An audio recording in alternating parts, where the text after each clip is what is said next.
agency interview, we are here with Rosie Battimelli, a holistic wellbeing practitioner and transformational life coach. Rosie offers yoga and movement classes, one-to-one healing, relationship and life coaching, and I also recently discovered she is trained in Thai massage. So I found Rosie in a yoga class a couple of years ago, and she has been teaching for the yoga agency ever since. Not just yoga, but also dance talks and life coaching.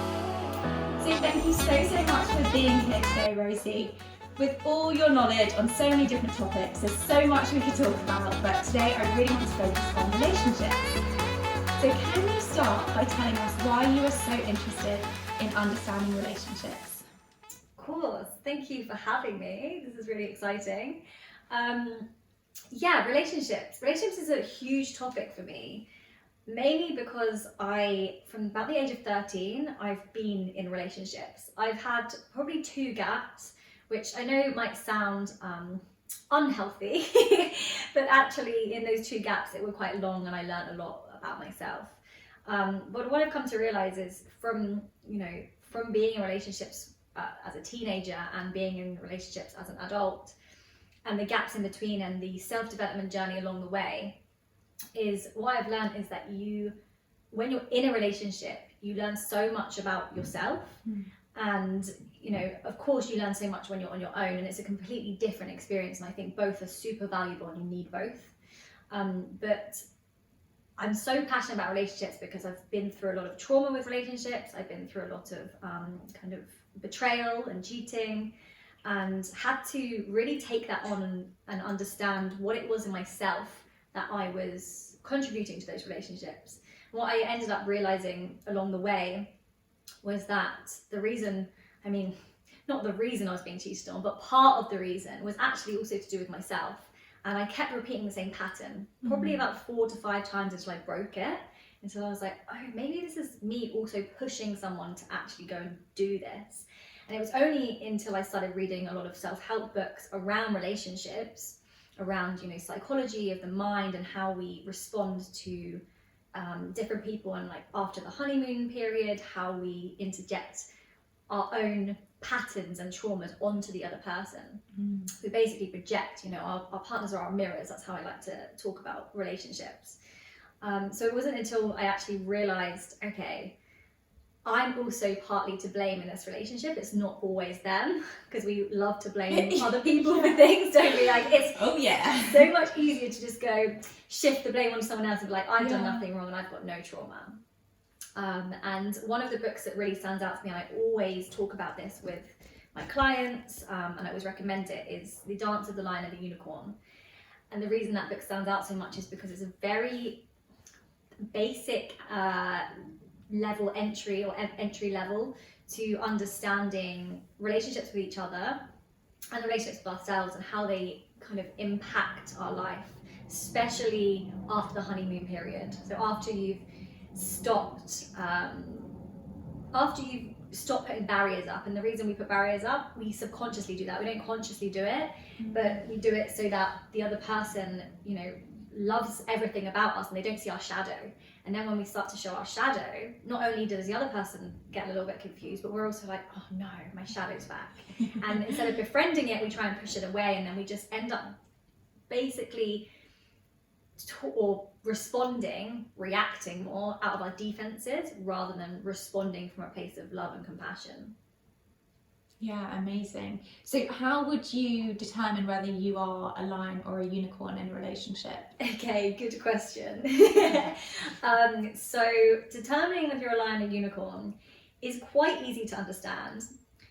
It's not solely for like lions or women, or men are unicorns.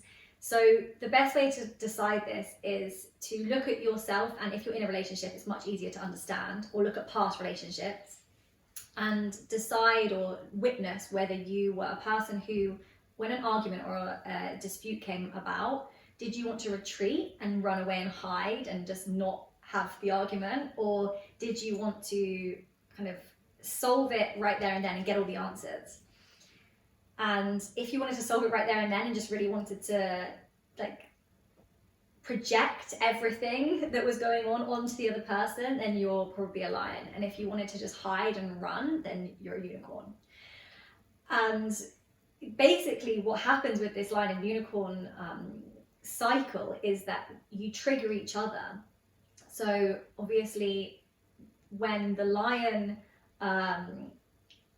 when you have an argument, the lion will obviously just want to keep like getting the answers and putting their claws in and just being like, tell me what's going on, like, can we sort this now? And the unicorn's just like, this is really scary right now and I need to hide. And then they're more scared because you're reacting. But then the lion is more ferocious, I suppose. And I don't want to use, it doesn't mean just anger. It could be anger, it could be just anxiety, you know, it's like, I need to know the answers now.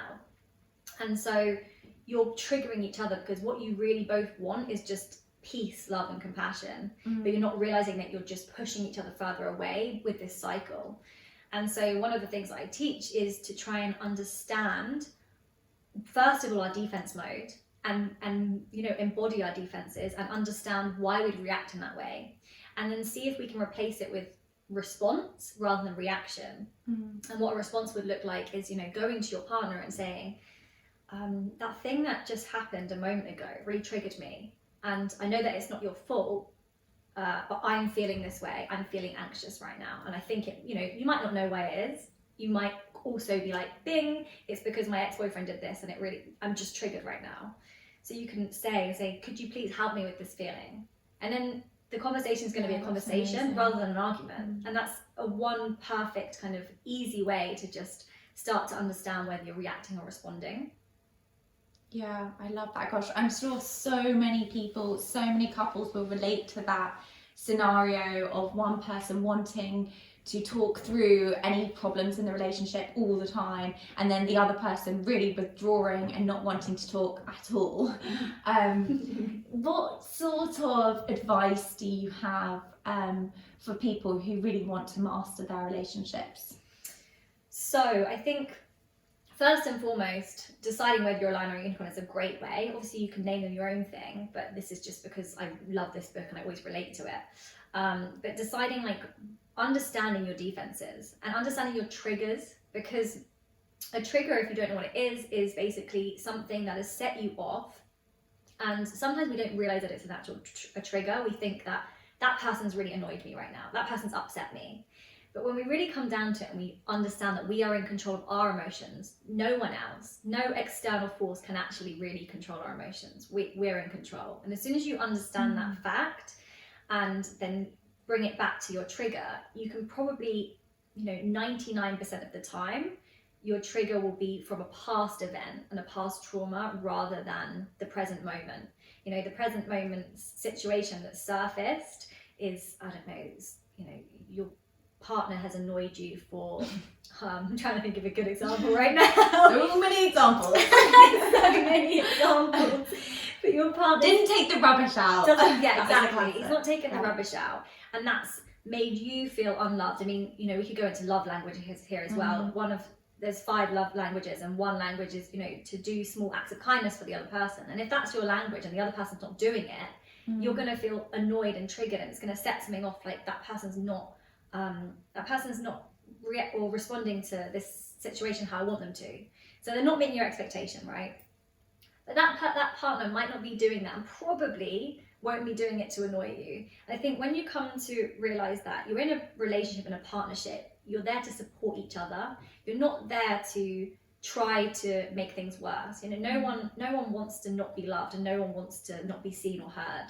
So when we realize that we look at the situation from a place of love and compassion, you've understood your triggers and you've understood your defense modes, you can then really come at every single situation from this place of calmness rather than from a place of ego. Because the ego is just like, I'm right and I'm going to be seen right now.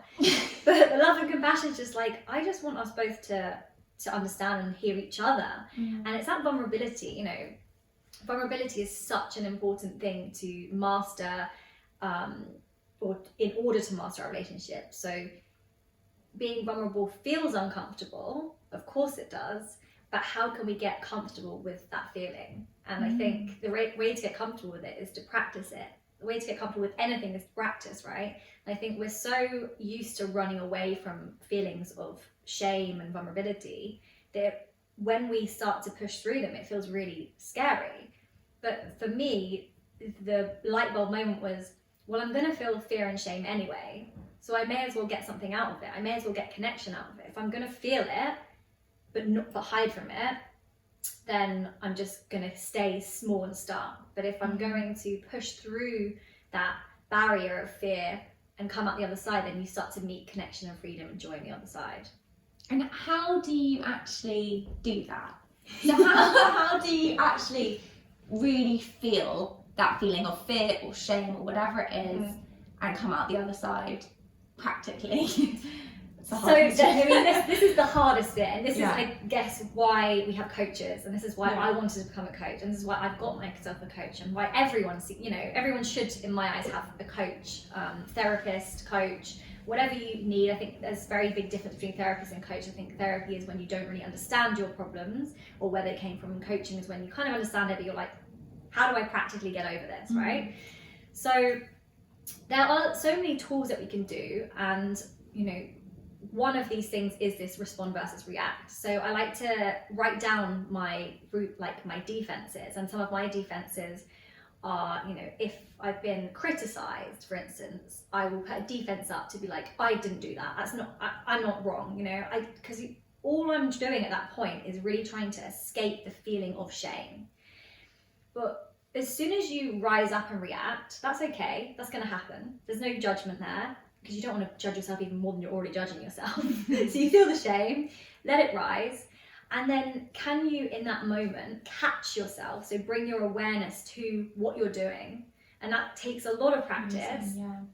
But as soon as you catch yourself doing it, you can go, okay, am I acting out of my defense? Yes. And sometimes it's harder to see in ourselves, because when you're blinded by ego and blinded by the situation, it can be difficult to see. So me and my partner, actually, we have this kind of, we call it radical honesty. And so we say, can I be radically honest right now? Yes. And when someone says that, you need to really, you need to accept that person's about to be vulnerable. So you need to also be vulnerable with them, because it works, it has to be both of you doing it. If I then turned around and said, yeah, sure, and then reacted to what he said, which does happen sometimes. Sometimes we don't have it all figured out, right? But then you're just kind of breaking down, and that's when you're back into that cycle of lion and unicorn. Because as soon as someone reacts, the other person's going to go into their defense mode. So if you can both not react, which just takes practice, you're going to get into those situations where it's really challenging and you do react. But can you catch yourself afterwards and go, I was reacting just then. And that is just basically admitting that you're wrong. So it's like anything in life. It's like going to the gym. It takes time to build muscle. You sometimes go and you feel like you're not getting anywhere. And then 6 months later, you're like, oh, I feel strong. I feel fitter. I look good. Like whatever it is that you're going to the gym for, right? But it took a while. And that's exactly the same thing we're thinking about when we're thinking about meditating, when we're thinking about integrating a new habit. Because what's happened over the years is we've got this conscious patterning in our minds that is, we've basically created a habit, and it's really hard to break. And in neuroscience, they talk about this as basically building new neural pathways. So it's not just like hippie manifestation stuff either, which I totally am on board with and agree with. But if that's hard to get on board with, and think about it more scientifically from the neuroscience perspective, you're just building that connection to make it stronger. So you just got to do it, and every time you're like, oh, I'm going to hide from that, is one step kind of that you're not pushing through it. And it's an uncomfortable feeling, but the more I find that the more you push through an uncomfortable feeling, the more comfortable it becomes, and it actually ends up becoming kind of a natural high. Because you're like, oh, I'm really scared to do that, but I remember last time I pushed my fear, afterwards I felt amazing, and you come out the other side and you're just like, I'm a like going on a run, for example, right? It's hard to do it, but then you feel amazing. And some of the things that I do is put post-its around my house to just remind me of those things, especially for the times when you know that you're really lacking in confidence and self-belief and motivation. Is you've got those post-its that are just a reminder to be like, remember last time. Remember you felt this last time, you didn't want to do it, but how could you? Okay, yeah, I remember. I just need to go and do it. I love that. I love the idea of post-its. In fact, this is going off topic, but you can also do post-its for your partners, can't you? So I know one thing that you talk about a lot is knowing your cycle as women, and I've got to know my cycle pretty well over lockdown, and that sort of week before my period, I know I usually try and break up with my partner. So extreme. Yeah. So I, I've actually got into the habit of writing little notes just to let him know where I'm at in my cycle. That is a great idea. I love that so much, and I think it is really important to let the other person know what's going on with you. I think that's another thing is communication. I know that everyone always talks about communication, but if you can't communicate how you actually feel, you can't expect the other person to know how you feel. And that's the period thing. It's such a challenging time, and something that I work with a lot with cycle awareness now with a lot of my clients, and it's very potent when you start working with it. But of course, if you've got a partner in the mix as well, and you're not involving them in that at all, then you can't expect them to know about it. I think that's why it's so important to try to have boundaries, of course, but also let the other person in, and vice versa. Ask them, if you know that person's more of a unicorn and they like to hide from their problems and feelings, can you be vulnerable with that person and say, I'd love you to share that with me, like share something that is making you feel this way right now. So sometimes you might have to also kind of not pull it out of your partner, that's not the really right word, because you don't want to go out there and like that's not going to work, but ease it out of them. Yeah, I think you kind of just touched on it there, but I'd love to know that you're a lion, I'm a lion, lots of women out there are lions, but also not necessarily. Do you have any advice or tips for someone in a relationship who is a lion and their partner's a unicorn? So as a lion, they want to talk a lot and work through their problems, but whereas their partner, the unicorn, might want to not have those conversations. So how can you help your partner who's a unicorn as a lion? How can you help get them sort of on board or sort of satisfy that need that you have to sort of talk through your problems? I hope that makes sense. Yes, no, it makes total sense, and that's a great question. It's something that is very tricky when you're the other person, because remember you work slightly differently. I'll just mention quickly that the unicorn sees life through the lens of fear, and the unicorn, and the lion sees life through the lens of shame. And that really, what you're both wanting to actually, what you're desiring is to come back to this idea of connection and love and compassion, but you're trying to get there in slightly different ways and then triggering each other. So I would say for lions, with the help to help unicorns, is actually just when you're in a dispute, if you can see that you're both reacting, as a lion, you might be able to actually say, okay, I'm going to be vulnerable right now, and this whole topic is affecting me. My anxiety levels are high. I know that it's hard for you to speak right now. Is there anything that I can do to help? And then if that person is ready and they want to come and say, yes, okay, let's have a conversation about this, then great. But they might not be ready, and the unicorn usually needs a lot of space. So honor that. And that is the hardest thing for a lion to do, because you want to sort it out right now. And that's fine, and that's hard. And I think once you start to get to know each other's desires and what you need, the unicorn can go off and have space. And when they're ready, they'll come to you, and it will feel very natural. You'll feel very warm and peaceful when they do come to you and actually want to start the conversation. Obviously, it does take two people, and it does take time. I think what happens, or can often happen when you start this process, is the unicorn goes off and has space, and it takes a little bit too long for the lion's patience. And the lion's like, okay, I need to do this now. And you move in too quickly. kind of like a massage. You know, when you're massaging someone, you just go in full pelt, you're just going to seize up, right? That's what the unicorn's going to do. So you've got to really gently go in. I am probably very biased. I think it's really hard to be a lion because you have to do the waiting, and the unicorn's used to doing that. But what you don't realize, the unicorn's battling is an internal battle. So they're there going, okay, I know it's not even that they don't want to speak most of the time. It's that they feel so uncomfortable, and they really hate dispute, that they don't want, they're afraid that the other person's going to react when they say something.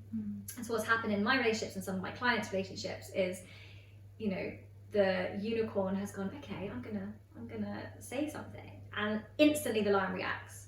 And then the unicorn's like, I'm not saying anything ever again, because they're so scared, right? So the lion's job in that is to listen and go, I hear you, I understand that how you feel, and that must be really challenging. How can we resolve this right now? Yeah.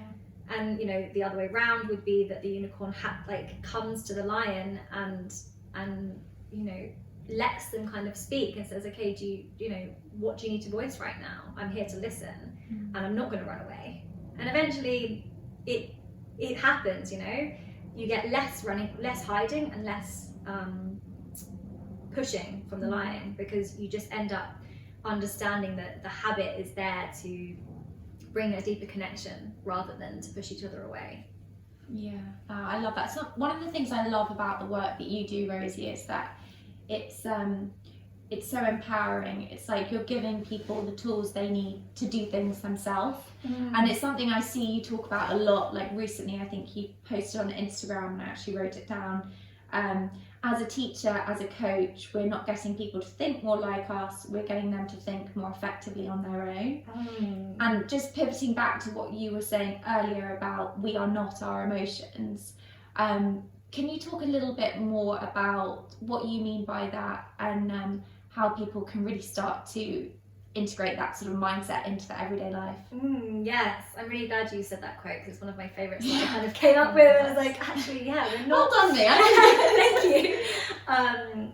Yeah, and I think that first point is really interesting, because you know, we're not here trying to say, right, live like I do and be like me. And I think sometimes that can be a bit conflicting and confusing for people to try and join. Like, I don't want someone to try and change me.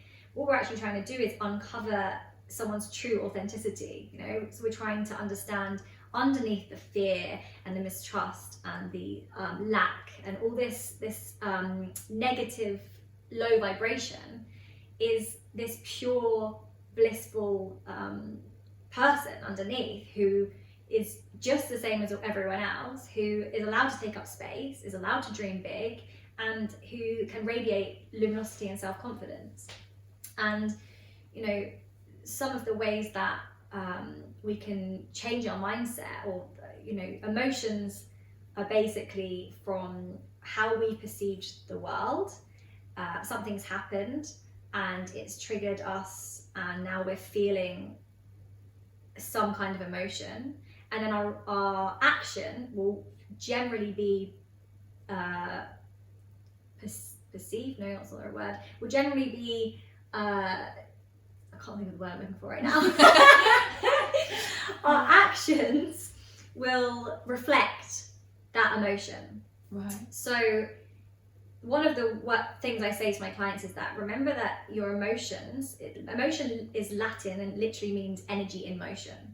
So we're not supposed to suppress our emotions. I think that's something like, oh, how do I stop doing that? No, don't stop the emotion. Let it rise, feel it, and sit with it. And this is your shadow side. And I do a lot of shadow work and inner critic work with my clients, and it's really important to understand that we are actually trying to embody that sensation and embody that feeling. And there's been so much talk about this, but I think some people still don't quite integrate it properly. Is how this is my shadow, how can I befriend this part of me and heal it rather than try to hide from it?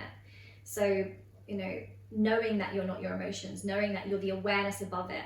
So exercises like meditation and just bringing awareness to breath and realizing, okay, so all those thoughts that are going on, I'm watching them rather than getting attached to them. Other things are like gratitude journaling. So, writing down 3 things you're grateful for, just so you're changing your mindset slightly, because we in life very much look at things from a lack perspective rather than abundance.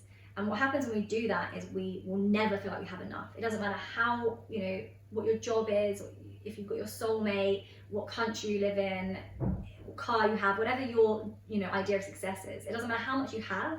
If your mindset's in lack, you'll never have enough. If your mindset's in abundance, you've always got more than enough to even give away. And there's many exercises we can do with that, but gratitude journaling is just one of them. And because what it's doing is you're writing 3 things you're grateful for, whether it's something huge that's happened, or whether it's just, I'm grateful for my warm, cozy bed and my hot coffee in the morning. And every time we start to do that, we start to show our mind and tell our mind that we can look from this space more often than not. And I know you gratitude journal and you find it, very positive and powerful.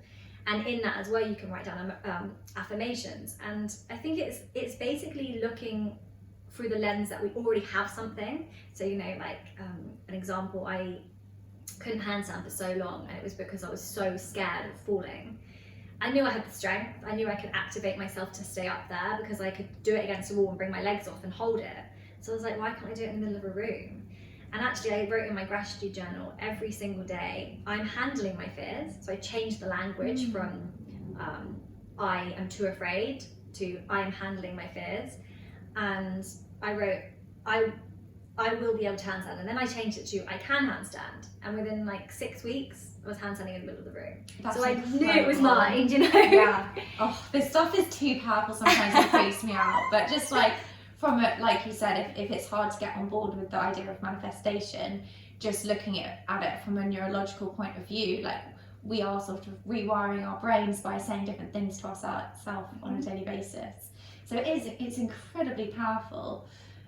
And just going back to emotions and how you say they are energy and motion, and it is something we actually spoke about last week with Josephine, who's also one of our yoga teachers. And I think what's great about you guys is that you're coaches, but you've also got this understanding of the mind-body connection through yoga, and how we actually want energy to flow through us, and we don't want energy to get stuck.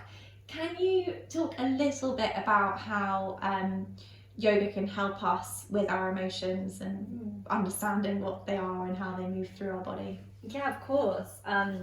So with yoga, there's so many things going on, as you know, but there's so many things going on when you're actually doing the practice. So first and foremost, you're moving your body, so you're helping actually to shift any blockages.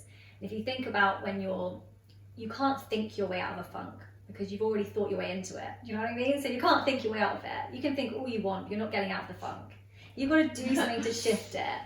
And these things could be like having a cold shower. So the cold showers, for instance, activate or stimulate the vagus nerve, which runs from the back of the neck, basically, all the way down to the sacrum. And the cranium? Yes, yeah. Cranium. I was like, what's it called? That's lucky guess. Oh, thank God.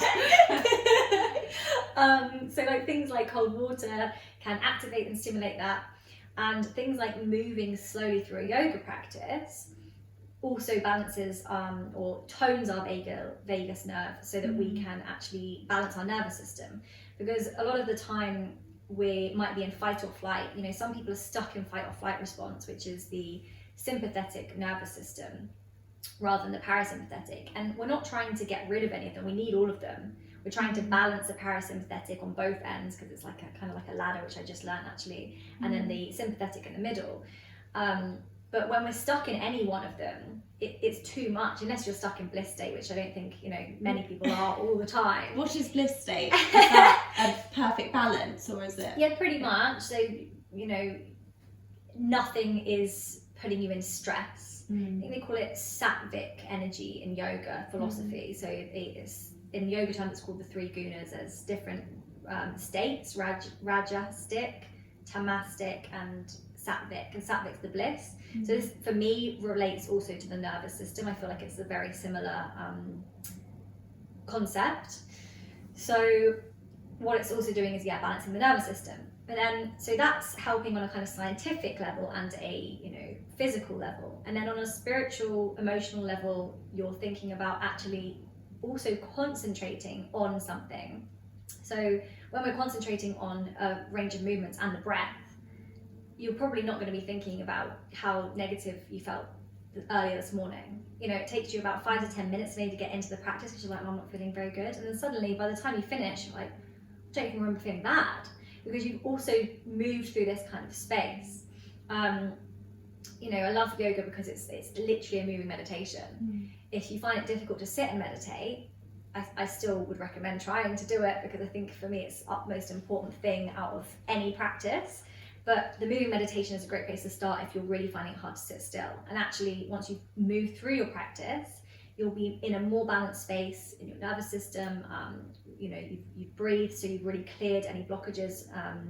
Because when we use the breath, we're actually finding any space in the body. When you breathe through it, you're creating more space. You can't expect to create space in the body, or in the mind, if you're not creating space in the body. They work together, so vice versa. That's why usually when you've got a headache, you're maybe emotionally stressed, or maybe when you've got something going on in the body, like IBS, for instance, we were talking about earlier, you would also probably feel that somewhere in the mind. It's very related. So the moving meditation is great just to bring about those blockages to the surface and really bring fluid energy through them. Our breath is our greatest tool. It's our prana, it's our life force. And I think that's why it's so beautifully put together in a yoga class, and why I think yoga is so brilliant, because you're using this awareness of breath, but you're also moving the body and finding those ailments and blockages and healing and releasing them. Yeah, I love that. I love yoga. It's the best. There's nothing better than yoga, is there? You feel bad when you do it, and you just feel like your problems are just floating away. It is, as you say at the end, you do often feel this sort of bliss state. And actually, I did this fantastic restorative yoga class last night with one of our teachers, Max, and she told me something that I didn't know before, that often with our, when you're sort of doing progressive relaxation and you're relaxing your facial muscles, and we moved on to the jaw, and she was like, just become aware of where your tongue is in your mouth. And she's like, often has this habit of creeping up and touching the roof of your mouth where it's behind your teeth. But actually, can you allow it to just drop back into your mouth? And honestly, within a second, I was in a bliss. I was so relaxed. I was like, oh my God, why have I never done this before? Because I often say things in, as a cue in a yoga class, make sure you've got space in between your back teeth, relax your face.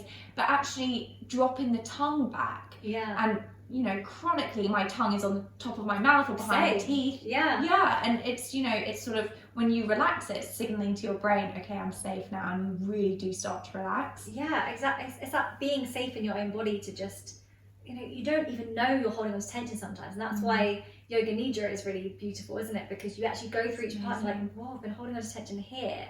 What I've been doing in class recently is just getting to massage in this area as well. You forget that this is something that really needs massaging, especially if your throat chakra is blocked, because it's running along that space. And this is also, you could be tight here from the vagus nerve as well, which I've just learned in a workshop, which I did. Can't remember her name, otherwise I'd call her out. But we can come back to that. But yeah, you're right. That the tongue thing, I totally forget to do that sometimes. Just there, clenching it somewhere, not realizing that it's a muscle. It needs to relax. Incredible. Love that point.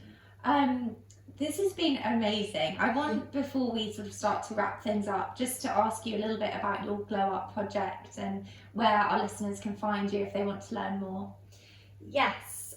So I've started this Glow Up mentorship program, which is a 3-month program. It's for women, and it is basically for anyone who is feeling this sense of lack, this sense of flatness about life, this unmotivatedness, and this feeling of I know I've got something to show the world, but I don't know how to do it. I'm too scared to do it. I think that's where I sat for ages. And so the whole thing of this workshop is that we're really going super deep. You know, the deeper you go, the bigger the shift. So I'm taking these women on a journey. We're starting next week actually. So I'm still taking people, but I'll stop taking people in the next probably like 3 weeks. So we've got the container. And we do stuff like shadow work, mirror work. We do this cycle awareness, so we understand how to work with the magic of our cycle and when to do things and when not to, when to push, when to pull, when to just completely retreat. We do archetype work, which is really exciting, just kind of embodying a person, an archetype, and just really running with it and finding that. We find our purpose, and you're going to basically wake up excited for life and fall in love with yourself and your body and your mind, and just follow through with your dreams basically. Well, I know that's going to be amazing, because even in your 1 hour group workshops that you do for our companies, people walk away and they're like, oh my god, I'm a changed person. It's so inspiring what you're doing. I'm so grateful for you being here today with us. Just before we end things, can you just share your experience of working with the yoga agency? I love working with the yoga agency. So yourself, Tilly is just so good at getting work for us that's really right. I feel over the past 6 months, I guess, you've really like shine through and just found things for us that I wouldn't be able to find on my own, and talks, you know, to really great companies, and trying to just get the word out. I mean, the whole reason I became a coach and a yoga teacher was to try to change as many people's lives as possible. And with the thanks of you and the yoga agency, we're actually able to do that. And I found that really difficult to do on my own. And you're just such a sweetheart to work with. It's amazing. Bless you, thank you. I'm so grateful to you that obviously we are doing really well because of the quality of our teachers. So a big thanks to you, Rosie. And lots of love, and speak to you soon. Thank you. Bye.